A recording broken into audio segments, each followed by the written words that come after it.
kapelthei jing long briu ban ko aku nu glei ram bat khat mela ino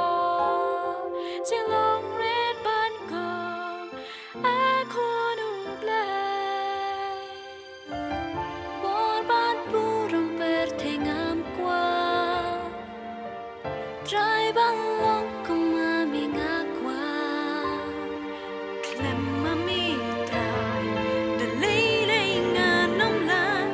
dap hanga trai ha po jung to sa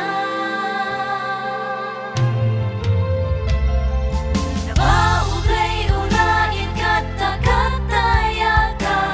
berte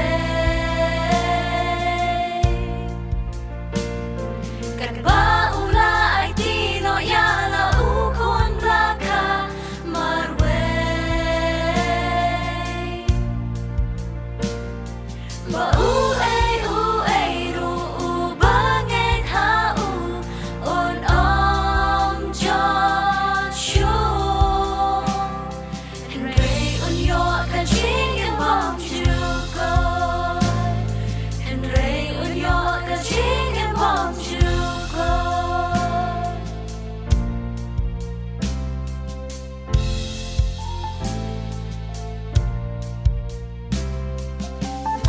Yet mi pa